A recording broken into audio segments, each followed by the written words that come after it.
Welcome to the HOA Stories, where we uncover the hidden truths and fight for justice. Hit that subscribe button and join our mission for accountability. Stay tuned and watch the full story unfold. This is a journey you won't miss. The silence of the suburban neighborhood was shattered by a sudden, sharp bark. At first, it seemed like just another ordinary dog's warning, a warning that, in a place like this, was hardly ever taken seriously. But this time it was different. The bark came out of nowhere, a loud, desperate cry of distress that echoed through the perfectly manicured lawns and neatly paved streets. The dog had been a loyal companion for years, always staying close to the house, minding its own business, and only barking when necessary. But tonight, there was something about that bark. It was as if the dog knew something the rest of US didn't, something was wrong. The calm and peaceful atmosphere that had enveloped the neighborhood just moments ago vanished in an instant. The stars above seemed to fade behind the thick cloud of tension that began to hang over the block. People who had been enjoying their evening came to the windows, peering through curtains, trying to make sense of the commotion that had suddenly erupted. Some muttered under their breath, unsure if they had heard the same thing. Others stared, waiting for an explanation that never came. From across the street, the neighbor's porch light flickered on, followed by the familiar, cold voice of Karen, the woman who had become the self-appointed enforcer of every rule in the HOA's book. No one ever saw her without a glare, and her presence was as unwelcome as it was constant. She had always been a fixture of the neighborhood, aloof, distant, and perpetually upset over the smallest disturbances. But tonight she was different. Her footsteps were fast, deliberate, and it was clear she was coming straight for the front door. And then there was again the bark. Only this time, it wasn't just a warning. It was an explosion of frustration, anger, and fear all at once. It was as if the dog sensed her approach. It wasn't the usual playful sound, the bark of an animal greeting a stranger. This one was deep, urgent, filled with warning. The dog wasn't just reacting to Karen, it was pleading. But for what? What had made the dog behave like this? The protagonist stood frozen at the window, trying to make sense of the chaotic scene unfolding before them. Every part of their body told them to run out there and check on the dog, but there was something unsettling about the way Karen was moving. It was too fast, too calculated. Something didn't feel right. Then everything went wrong. Without any warning, Karen shouted something, a sound too distant to make out, but the tone was clear, an edge of frustration mixed with an unexpected authority. The dog barked even louder, its voice filled with fear, as if it could sense the escalation. The air felt thick with tension, as if the entire block had collectively held its breath, waiting for what was coming next. And then, without warning, a single, sharp, deafening crack shattered the night. It was the sound of a gunshot. The world stopped. The protagonist's heart pounded in their chest as they snapped out of their stupor, staring in disbelief at the window. Was it a dream? No! The loud echo of the shot reverberated through the entire street, and it was all too real. Their dog, the one they had raised with love and care, had just been shot. Karen's voice could still be heard, but it was now muffled in a haze of disbelief and shock. The protagonist could hardly process the gravity of the situation, the horror of what had just happened, and the utter injustice of it all. Without thinking, the protagonist rushed toward the door. They couldn't afford to stand there any longer. The dog needed them.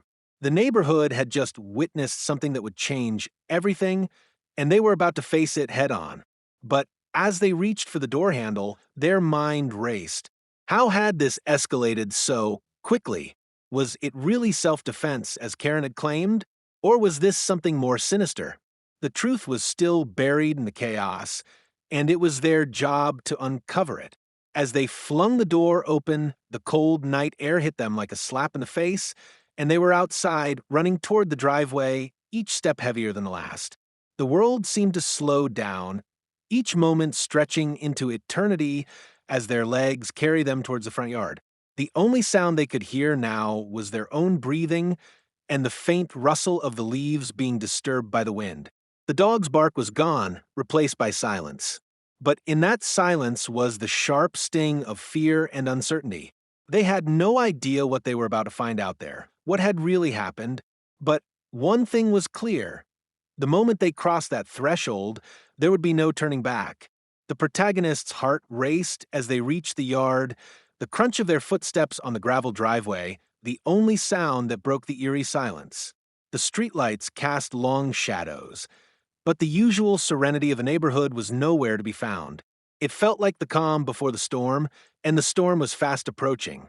The air was heavy with anticipation, the night darker than it had ever seemed. As they neared the front gate, the sight before them froze them in place. The dog, their loyal companion, lay motionless on the ground, its fur matted with blood. The once vibrant creature that had protected the house, barking at anything it deemed a threat, was now lifeless, its chest still but for the faintest rise and fall of its breathing. A sickening wave of guilt and helplessness washed over the protagonist, but they couldn't afford to falter. Not now. Karen stood on her porch, watching the scene unfold with a cold, almost detached expression. There was no sign of remorse, no hint of regret. Her face, usually a mixture of bitterness and disdain, was now set in an unyielding mask of calm, as if this was all a normal, inevitable course of action. She hadn't moved from her spot, still gripping something in her hand. The faint gleam of metal caught the streetlight, and it became clear she was holding a gun. The very gun that had taken the life of the dog they'd raised and loved for years. Self-defense. Karen muttered under her breath, as if the words could make everything okay, as if they could justify what had just happened. Her voice, normally sharp and judgmental, lacked any true emotion now, replaced with a calmness that felt utterly wrong. The protagonist's chest tightened, their throat constricting with the urge to shout, to demand answers. But they couldn't find the words. There was too much fear, too much disbelief. They had never imagined it would come to this, a simple confrontation escalating to this point. It was surreal, a nightmare that they couldn't wake up from. The injustice of it was suffocating, each breath more difficult to take than the last. Karen. The protagonist finally managed to force the word out, their voice trembling with a mix of fury and disbelief. What the hell did you do? They didn't care about the consequences of yelling, of drawing attention from the neighbors. Right now, there was nothing else to focus on but the anger that burned through them like wildfire. Karen's eyes flicked toward them, but the expression on her face remained unchanged. There was no apology, no sign of remorse for taking a life. Her eyes were cold, almost calculating. It was self-defense, she repeated, her voice more firm this time, as if the statement could erase the weight of what had just happened. Your dog was a threat. It was barking, charging toward me. I had no choice. The words hit the protagonist like a slap in the face. No choice? How could she possibly believe that? The dog had been nothing but protective. It had barked because it sensed danger, because it had done its job, keeping the family safe. But Karen, in her twisted logic, had decided that the dog was the aggressor, that it had somehow posed a threat to her. There was no sense in it, no reasoning, only a chilling coldness that seemed to pervade everything she said. Your dog was vicious, Karen added, as if her words could somehow rewrite the truth. It came at me, and I did what anyone would do in that situation. The protagonist's hands clenched into fists, their knuckles white with the intensity of the rage building within them. Anyone they spat, anyone would shoot a dog because it barked? You really think that's justified? Karen shrugged, her shoulders lifting in a dismissive motion. I was in fear for my safety. You can't blame me for protecting myself. The protagonist's mind was spinning, trying to grasp the twisted logic that had led to this moment. This wasn't just about a dog, it was about control, power, and the disregard for life that Karen had shown so blatantly. She had taken the life of their dog, and now she was pretending as if she had done nothing wrong. There was no guilt in her eyes, no acknowledgement of the pain she had caused. She stood there as if she were perfectly in the right, as if the world should somehow sympathize with her. But the protagonist wasn't buying it. This wasn't self-defense, this was something far worse. And they were going to make sure Karen knew it. They were going to make sure the truth came to light. But right now, with the blood of their dog still staining the grass beneath their feet and Karen standing on the porch, as cold and detached as ever, the protagonist had one singular thought. This wasn't over. Not by a long shot. They didn't know what their next move would be, or how they would even begin to process the chaos of the moment. But they knew one thing for certain. Karen's words would not be the last. The protagonist's pulse was racing, their minds still unable to fully comprehend what had just happened. The dog's lifeless body lay before them, its once vibrant eyes now dull and empty. It was as though the entire world had shifted in an instant. What had been a peaceful evening had turned into a nightmare. The cold night air seemed to press in on them from all sides, amplifying the weight of the injustice that had just occurred. With clenched fists and a growing sense of resolve, the protagonist took a step forward, their gaze locked on Karen. Her calm demeanor was infuriating. Every inch of her seemed to radiate an unsettling confidence, as though she truly believed she had done nothing wrong. It was as if she had convinced herself that shooting their dog was the right thing to do. And worse, she seemed to think she was going to get away with it. "You're not just going to get away with this," the protagonist finally managed to say, their voice shaking with a mixture of anger and disbelief. "This isn't self-defense. You shot my dog, for no reason at all." Karen's eyes narrowed, but her posture remained unchanged. She tilted her head slightly, almost in mock contemplation. "I already told you," she replied, her voice icy. "It was self-defense. Your dog attacked me. I had no choice but to protect myself." The protagonist's blood boiled. How could she be so calm, so completely devoid of any remorse? It was as if the life of their dog meant nothing to her. The anguish they felt in their chest was now turning into something far darker, an unrelenting fury that surged through every fiber of their being. The pain of losing their companion was sharp and fresh, but the anger at Karen's cold indifference was even sharper. "You have to be kidding me," the protagonist muttered under their breath. "Your self-defense doesn't even make sense." The dog was barking. That's it. It wasn't attacking you, Karen. It was just barking. You could have just walked away. You didn't need to shoot it. Karen didn't flinch. She stood her ground, as if she had already won the battle. "It doesn't matter," she said coldly. "The dog posed a threat, and I did what I had to do." The protagonist's mind raced with a mix of disbelief and rage. How could someone so heartless believe they had the right to take another life? This wasn't self-defense. It was an act of cruelty, a senseless tragedy that had been forced upon them, and it was all because of Karen's inability to understand anything beyond her own narrow worldview. "That dog was my family." The words came out with a force that surprised even the protagonist. It wasn't just a dog, it was a companion, a friend, a protector. The dog had been with them through thick and thin, and now it was gone, taken by someone who had no regard for the bond they had shared. It was more than just a loss, it was a violation of something sacred. But Karen didn't seem to understand the depth of the pain she had caused. She barely reacted to the outburst, only offering a tight, emotionless smile.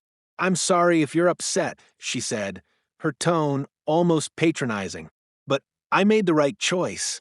You can't blame me for protecting myself. If anything, I'm the one who should be upset. I was in danger." The protagonist's chest tightened with fury. Karen's words were like a slap in the face, a mockery of everything they felt. The injustice of it all made their blood run cold. This wasn't just about a dog anymore. It was about the utter disregard for life, the way someone could justify cruelty with a flimsy excuse and call it self-defense. The protagonist turned away, taking a moment to steady their breath. They knew they had to act. They couldn't let this stand. The dog's death needed to be acknowledged, and Karen needed to be held accountable. They couldn't just walk away, not with everything that had happened. They had to make sure justice was served. The thought of walking back inside, letting Karen continue to live in her bubble of delusion, was unbearable. As they turned back to face Karen, they found a new sense of purpose building inside them. This wasn't over, not by a long shot. They didn't know exactly how they would do it, but they knew They couldn't let this go unchallenged. They would make sure that Karen faced the consequences of her actions, no matter how difficult or painful the road ahead would be.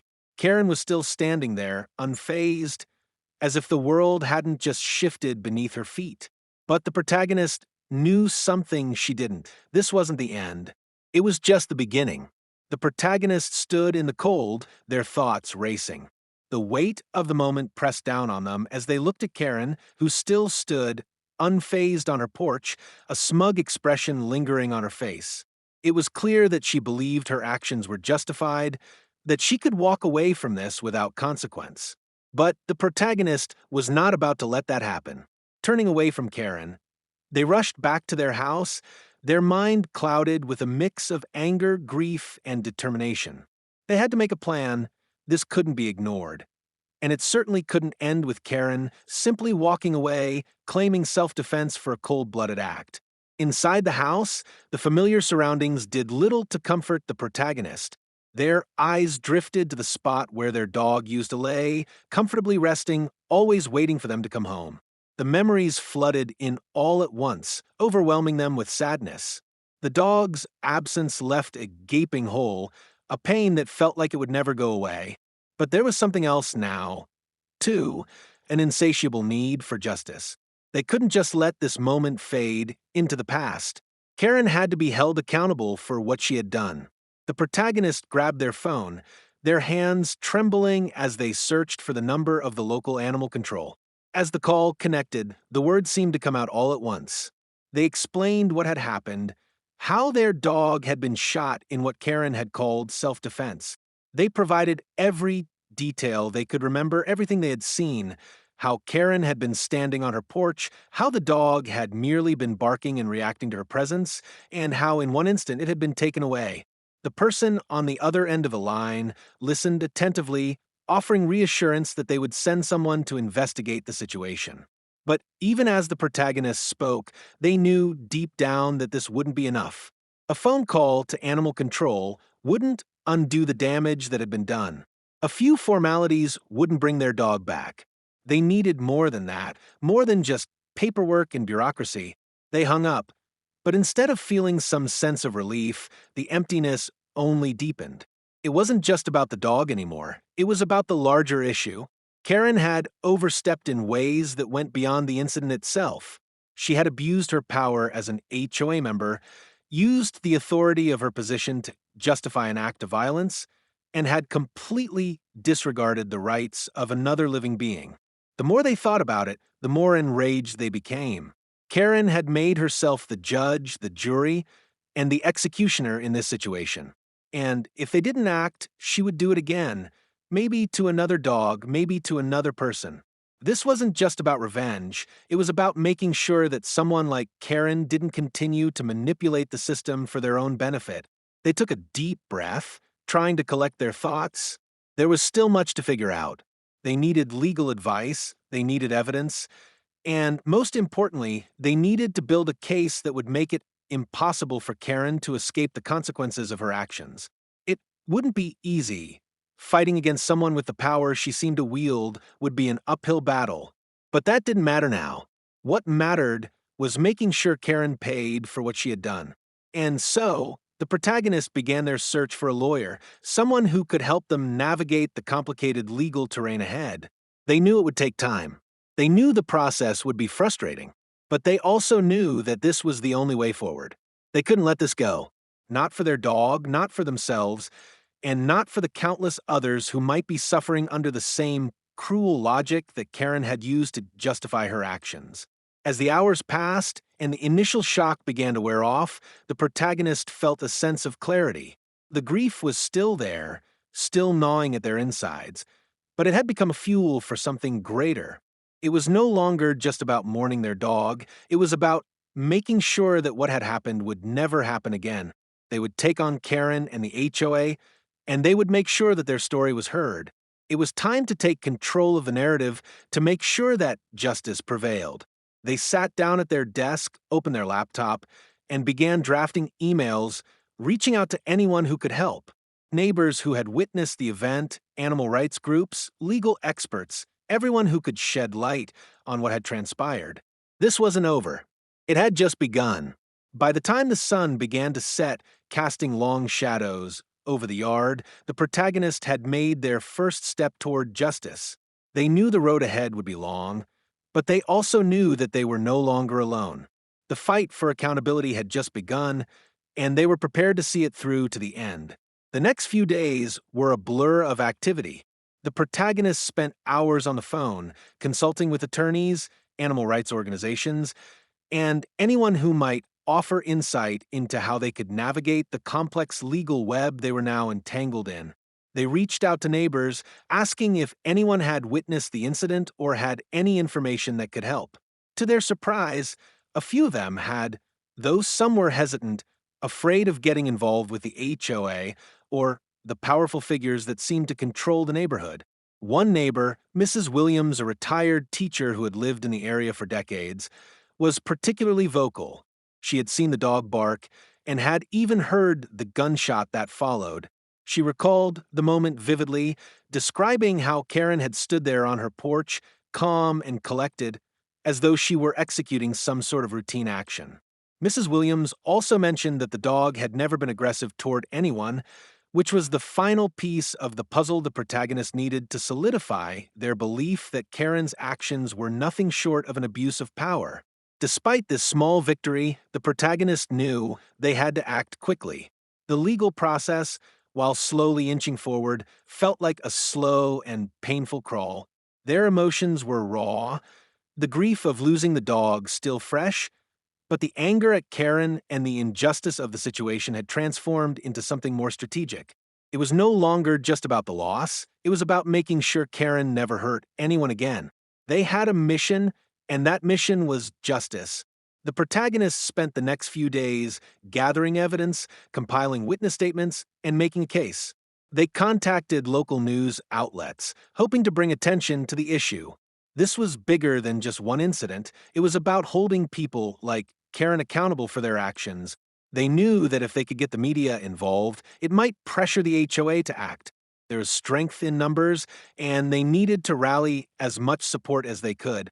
But as the protagonist worked tirelessly on their case, Karen seemed to continue with her life as though nothing had happened. She went about her daily routine, walking her dog around the neighborhood, talking to other residents, and continuing to wield the power of the HOA with an air of indifference. It was maddening to watch, especially knowing that she had taken a life without any real repercussions. The protagonist began to feel the weight of the fight ahead. They had been expecting the fight to be difficult, but it was even harder than they had imagined. Karen had influence, and that influence seemed to stretch further than they had realized. They weren't just fighting her, they were fighting an entire system, a group of people who had allowed her to act with such impunity. Still, the protagonist couldn't back down. Every day, they felt a renewed sense of purpose as they gathered more evidence and organized their next steps. They were no longer just an individual mourning the loss of a pet. They had become the voice for justice, the one who would stand up to those who believed they were untouchable. And with each passing day, they became more certain that they were on the right path. Then came the breakthrough. The news outlet they had reached out to had decided to run a story about the incident. They had gathered enough information and evidence to cast a light on the truth. The reporter interviewed the protagonist, Mrs. Williams, and a few other neighbors who were willing to speak up. The story spread quickly, gaining traction not just locally, but beyond the neighborhood. People were outraged at the idea of someone using violence to solve a minor dispute, especially when it came to the life of a defenseless animal. The pressure mounted on Karen, and the HOA, which had remained silent up until this point, began to take notice. The community rallied behind the protagonist, some even starting a petition to demand accountability from both Karen and the HOA. It was a tipping point. What had started as a personal battle for justice was now a cause that had captured the attention of the entire neighborhood. Despite the growing public outcry, Karen remained steadfast, claiming once again that her actions had been justified. But this time, the protagonist wasn't alone. The witnesses, the media, and the community all stood behind them. refusing to let Karen's narrative stand unchallenged. The story was no longer just about one person's grief, it had become about exposing the truth, about taking down a person who had abused her position and acted without conscience.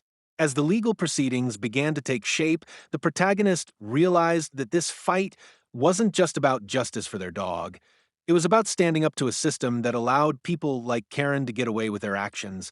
It was about showing the world that there were consequences for such cruelty, that no one was above the law, and that every life, no matter how small, deserved to be respected. The journey was far from over, but the protagonist had taken the first crucial steps towards something greater. It wasn't just a battle for their dog, it was a battle for justice, for truth, and for the kind of world they wanted to live in. A world where people couldn't just act with impunity, where every action had consequences, and where the voices of those who had been wronged could be heard. As the weeks passed, the pressure on Karen and the HOA continued to mount.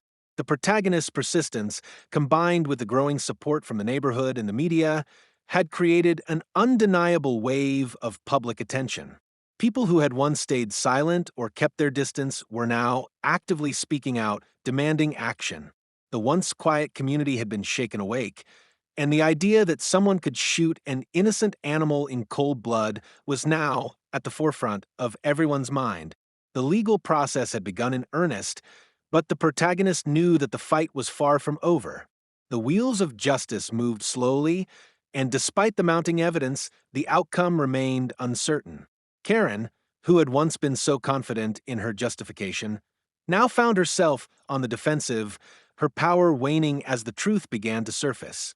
At first, the HOA attempted to distance itself from Karen's actions, stating that they could not comment on an individual's personal decisions. But as the media coverage grew and the story spread beyond the neighborhood, it became clear that the HOA's silence was only making matters worse. The public outcry was loud and unrelenting, and soon the HOA was forced to make a statement. In a tense meeting held with the HOA board, the protagonist sat at the front, flanked by their attorney and a few key witnesses, including Mrs. Williams, who had been a cornerstone of the case. The room was filled with people who had come to show their support, including neighbors, animal rights activists, and even a local reporter who had been covering the story. It was the first time the protagonist had seen Karen since that night, and the sight of her sitting there unmoved, with a smug smile that still made their blood boil, was like a slap in the face. The meeting was tense, to say the least. The HOA board, comprised of several well-respected individuals in the community, seemed divided. Some of them had clearly been affected by the public backlash, but others seemed intent on protecting their own interests, more concerned with maintaining the status quo than with doing what was right. But the protagonist wasn't going to let them hide behind bureaucracy or political maneuvering. They were there for one reason: to hold Karen accountable and to make sure that this kind of injustice could never happen again. When the floor was finally open for comments, the protagonist stood, their voice steady but filled with emotion. They recounted the events of that night, how their dog had been shot, how Karen had taken a life without remorse, and how the community had come together to demand justice. They spoke of the pain and the loss, but more importantly, they spoke of the need for accountability. "This isn't just about my dog," they said, their words echoing in a room. "This is about a pattern of behavior, a misuse of power. Karen didn't just break a rule, she took a life. And she needs to answer for that. The HOA needs to answer for enabling her." The room was silent for a moment, the weight of the protagonist's words hanging in the air. Karen's face had lost its smugness, replaced by a look of cold defiance, but there was no denying the gravity of the situation. The community was watching, and for the first time, Karen's actions were being scrutinized on a much larger scale than she had ever anticipated. The HOA board members exchanged nervous glances, the reality of the public outcry sinking in. One board member, a woman with a stern expression, stood and spoke up. "We take these matters very seriously," she said, her voice firm. "However, we cannot condone any action that jeopardizes the safety and well-being of our residents, whether animal or human. We will be conducting a full review of this incident and will take appropriate action." It wasn't much, but It was a start. The ball was now in motion, and the HOA could no longer hide behind their apathy. They would have to address the situation head on, and Karen would have to face the consequences of her actions. But as the meeting adjourned and the crowd began to disperse, the protagonist knew this wasn't the end. It was just another step in a much larger journey. The legal proceedings were still ongoing, but the sense of hope had shifted. The protagonist felt as though they were no longer fighting alone. The entire neighborhood had rallied behind them, and the momentum of the case had gained traction. The media coverage, the witness testimonies, and the public support were all pushing toward one goal: justice for the dog that had been wrongfully taken. But beyond that, it was about sending a message that no one was above the law, that power and influence could not be used to justify cruelty or violence. As the protagonist walked back to their home, they took a deep breath, feeling the weight of the journey they had undertaken. The grief was still there, a constant companion that they had learned to live with, but now it was tempered by a sense of purpose. They had turned their pain into action, and in doing so, they had become a voice for justice. The road ahead was still long, and there were many battles left to fight, but they were no longer fighting alone. Karen's smug smile might have been gone, but the real work was just beginning. The fight for justice was not over. It had only just begun. The following weeks were a whirlwind of legal paperwork, tense meetings, and public scrutiny. As the protagonist continued to navigate the murky waters of the legal system, their resolve only hardened. They had started this journey determined to get justice for their dog, but now it had become about something larger, something that transcended the personal loss. It was about standing up to a system that allowed people like Karen to wield unchecked power, to use fear and intimidation as tools for their own selfish ends. Despite the progress made in rallying community support, Karen remained defiant. Her demeanor had shifted slightly after the HOA meeting, but she still refused to take responsibility for her actions. She had hired a high-powered attorney, one known for his ability to manipulate legal technicalities, and he wasted no time in trying to undermine the case. His strategy seemed clear: attack the credibility of the witnesses, discredit the media coverage, and paint Karen as a victim of the dog's supposed aggression. He was doing everything he could to portray her as someone who had acted in fear, someone who had simply been protecting herself from a dangerous animal. But the protagonist wasn't buying it. They had already seen through Karen's lies, and the evidence they had collected, along with the testimonies of neighbors like Mrs. Williams, painted a far different picture. This wasn't self-defense. This was an act of cruelty, plain and simple, and they were prepared to fight for the truth, no matter how long it took. As the case moved forward, the courtroom became the next battleground. The protagonist, accompanied by their attorney, entered the courthouse for the first time with a deep sense of purpose.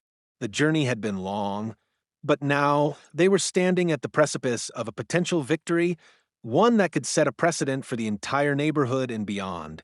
The courtroom was a far cry from the quiet streets where it had all begun, but the weight of the case was unmistakable. Every word, every piece of evidence mattered now more than ever. The atmosphere inside the courtroom was tense, filled with the kind of palpable energy that only a high-stakes legal battle could generate.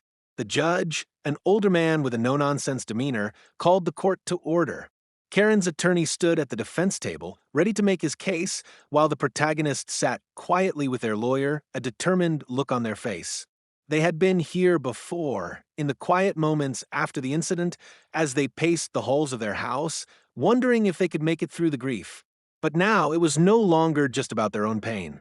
This was about doing what was right, about making sure Karen paid for the life she had taken. Karen took her seat at the defense table, her face an expression of cold confidence. She sat with her back straight, arms folded across her chest, eyes scanning the room like she was above it all. But there was something different about her now, an air of unease that seemed to ripple beneath the surface. Perhaps she had underestimated the resolve of the protagonist, or maybe she was finally beginning to realize that she couldn't simply hide behind her self-proclaimed sense of self-defense. As the trial began, the protagonist's lawyer, laid out the case methodically, presenting the evidence that had been gathered over the past several weeks. Photos of the crime scene, witness statements, the media coverage, all of it painted a damning picture. But the most powerful piece of evidence was the protagonists themselves, standing tall in the witness box, recounting the events of that fateful night. With every word, the protagonist reminded the court of what had been lost. Not just a dog, but a companion, a family member. They spoke of the bond they had shared, the protection and love that the dog had provided, and how the sudden, violent end had left a hole in their life that would never fully heal. Their voice wavered slightly, but they held their ground, determined to make their case heard. As they finished their testimony, there was a moment of silence in the courtroom. It was as though the weight of their words had settled over everyone present, leaving no room for doubt. Karen's attorney attempted to cross-examine, trying to poke holes in the protagonist's testimony, but the defense seemed weaker and weaker with every question. The truth was undeniable. When it was Karen's turn to testify, the contrast between the two became glaringly obvious. She took the stand with the same detached demeanor that she had maintained throughout the entire ordeal. She insisted that the dog had been a threat, that it had charged at her, and that she had acted out of fear. But the protagonist's lawyer expertly dissected her statements, pointing out inconsistencies and contradictions. There was no evidence of an actual attack, no marks of any kind that suggested the dog had been anything but a barking animal trying to protect its home. It became clear that Karen's story was crumbling piece by piece. The more she tried to defend herself, the more her lies were exposed. The courtroom began to buzz with quiet murmurs as people from both sides realized that Karen's defense had no solid foundation. The audience had already seen through her facade. By the end of the trial, the evidence was stacked against her. The case was no longer just about a single instance of cruelty, it was about the truth being brought to light. The jury deliberated, and the tension in the courtroom was unbearable. The protagonist's stomach churned as they waited for the final verdict, but they remained hopeful. They had done everything they could. Now, it was up to the justice system to do its part. When the jury returned, the judge called for silence. The courtroom held its breath as the foreman stood and read the verdict. Guilty of animal cruelty, he said, his voice ringing out clearly across the room. A wave of relief swept over the protagonist. They had won. Karen would face the consequences of her actions, and the community had been shown that cruelty would not be tolerated. The moment was bittersweet as they realized that nothing would ever bring their dog back. But they had done it. They had stood up for what was right, and they had ensured that Karen would no longer be able to hide behind her lies.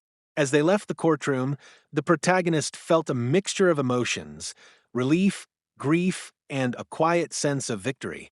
The journey had been long and difficult, but it had been worth it. They had fought for their dog, for justice, and for a community that needed to see that accountability mattered.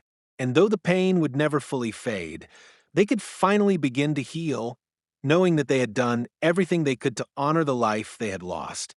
The days following the verdict were a whirlwind of emotions as the protagonist tried to come to terms with the victory and what it truly meant. While they had won the legal battle, there was still a part of them that felt empty, as though the victory didn't quite fill the void left by the loss of their dog. They had fought for justice, and they had succeeded, but no amount of legal victories could bring their beloved pet back. The grief was still there, still raw, but it was now tempered by a sense of closure. The community rallied around the protagonist, offering congratulations and support. Many had followed the case closely, and they saw the verdict as a triumph for the entire neighborhood. It was a victory not just for one individual, but for the collective, proof that the voice of the people could stand up against those who use their power to harm others.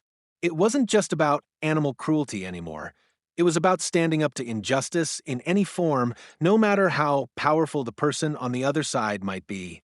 In the weeks following the trial, Karen's life began to unravel. The public scrutiny, the media coverage, and the pressure from the HOA finally caught up with her. The once unshakable confidence she had displayed throughout the ordeal was replaced by anxiety and fear. The community, which had once allowed her to reign with an iron fist, now viewed her with disdain. Neighbors who had previously kept their distance now openly criticized her actions, and many were vocal about their discontent with her role in HOA. The truth had come out, and Karen could no longer hide behind her fabricated story. The HOA, too, was forced to take action. While they had initially tried to distance themselves from the situation, the public backlash was too much to ignore. In the end, they removed Karen from her position as a board member, and she was banned from holding any future leadership roles within the organization. It was a small victory, but it sent a message to everyone who had ever abused their power within the community. It wasn't just about the dog, it was about holding people accountable for their actions, regardless of their position or influence. For the protagonist, though, the true victory was in knowing that they had stood up for what was right. They had faced an overwhelming amount of opposition, but they had remained steadfast. They had turned their grief into action and had given their dog the justice it deserved. They had not let the system or the people in power get away with cruelty. But as time went on, the protagonist found that their sense of closure didn't come from Karen's defeat or the public's approval. It came from the way the community had come together. The neighbors who had once been passive now actively looked out for one another, their sense of unity stronger than it had been in years. The protagonist had sparked something larger than a legal battle. They had sparked a change in the way the community operated, a change that would outlast the incident itself. The protagonist began to spend more time focusing on healing, both physically and emotionally. The wounds of losing their dog had started to scab over, though the scars remained. There were moments when they still found themselves glancing at the empty spot where their dog used to sleep, moments when the grief threatened to overwhelm them.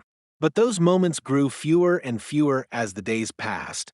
They had learned to cherish the good memories, the playful barks, the loyal companionship, and the love that had been shared. They also began to focus on the future, on building something positive from the ashes of their loss. They began volunteering with animal rights organizations, using their experience to help others who had gone through similar struggles. They started to speak at local events, advocating for stronger laws regarding animal cruelty and educating others about the importance of standing up for what's right. The fight for justice had sparked a fire within them, a fire that no amount of loss could extinguish. As the months passed, the protagonist found peace in knowing that they had done everything they could for their dog and for the community. They had fought for justice, not just in the courtroom, but in their everyday life. They had shown that one person could make a difference, that even in the face of immense adversity, there was always a way to rise above. And though their dog was gone, their spirit lived on in the change they had brought to the world. The protagonist would never forget their loyal companion, but they had found a way to turn that loss into something meaningful, a cause, a mission, a fight for justice that would continue long after the trial had ended. In the end, the protagonist understood that while the world might never be fair, it was still worth fighting for. Because sometimes standing up for what's right was all that mattered. As the protagonist's involvement in advocacy work grew, they began to see firsthand the ripple effects of their actions. They had started with a single personal mission to seek justice for their dog, but now they found themselves at the heart of a much larger movement. Their story had not only inspired the local community, but had also attracted the attention of regional and even national animal rights organizations. People from across the country reached out, sharing their own stories of animal cruelty and seeking guidance on how to make a difference in their communities. The protagonist began to receive invitations to speak at public events and forums where they could share their experiences and advocate for stronger animal protection laws. Their voice, once just a whisper of grief and pain, had grown into a powerful tool for change. They spoke with passion and conviction, not only about the loss they had endured, but also about the importance of holding individuals accountable for their actions and protecting those who could not defend themselves. Each speech, each meeting, and each moment they spent advocating for animal rights brought them a sense of healing. They had transformed their pain into purpose. The weight of the grief that had once seemed unbearable had shifted. It was still there, but now it was accompanied by a sense of pride, knowing that they had turned their darkest moment into something that could benefit others. They had not only honored their dog's memory, but had also paved the way for other victims of cruelty to be heard. The protagonist's work with animal rights organizations began to expand. They helped push for the establishment of stronger legal protections for animals, working alongside legislators to draft bills that would ensure harsher penalties for animal cruelty offenses. Their efforts were not without challenges. They encountered resistance from powerful groups, including some that fought against increased regulation, citing concerns over personal freedoms. But the protagonist remained undeterred. They knew the importance of the cause, and they were willing to face any obstacle to ensure that the laws were more than just words on a page. They needed action, real, lasting change. As they continued to fight for justice on a larger scale, the protagonist was also approached by various media outlets to share their story. They appeared on podcasts, TV interviews, and even wrote articles detailing the emotional and legal journey they had undergone. With each interview, their message spread further, reaching new audiences who were inspired by their resilience. The protagonist had become an unexpected symbol of hope for people who had felt powerless against similar injustices in their own lives. Meanwhile, Karen, now distanced from the HOA and largely ostracized by the community, continued to fade into obscurity. The impact of her actions had been far-reaching, but not in the way she had intended. While she had once been a figure of fear and authority in the neighborhood, she was now nothing more than a cautionary tale, a reminder of how unchecked power could lead to devastating consequences. The protagonist's story had, in a way, become a catalyst for change, not just in the laws protecting animals, but in the way communities viewed accountability and the importance of standing up for what was right. People who had once been silent, who had been afraid to challenge the status quo, were now speaking out against injustices in their own neighborhoods. The protagonist had ignited a spark of courage in others, showing them that even in the face of overwhelming odds, one person could make a difference. The protagonist's efforts to push for systemic change culminated in a major victory when a new bill, largely influenced by their work, was passed, strengthening penalties for animal cruelty and increasing funding for animal protection programs. It was a moment of triumph, but the protagonist remained humble, knowing that the real victory lay in the change they had seen within their community, the way people had come together to fight for a cause greater than themselves. As they reflected on the journey, the protagonist understood that the loss of their dog, while painful, had been the catalyst for something extraordinary. It had pushed them to confront not just the cruelty of one individual, but the broader systems of power that allowed such actions to go unchecked. And in doing so, they had found a way to honor their dog's memory, not through mourning, but through action, a legacy that would outlive them both. The protagonist had once felt helpless in the face of overwhelming loss, but they had found a way to channel that grief into something that brought real change. They had become not just a victim, but a champion for justice, and their story would continue to inspire those who believed that even the smallest voice could make an impact. As the protagonist stood in front of a crowd at one of their final public speaking engagements, they looked out over the sea of faces, some familiar, some strangers, all there for one common cause. And in that moment, they realized that their journey was far from over. The fight for justice was ongoing, but they were no longer walking that path alone.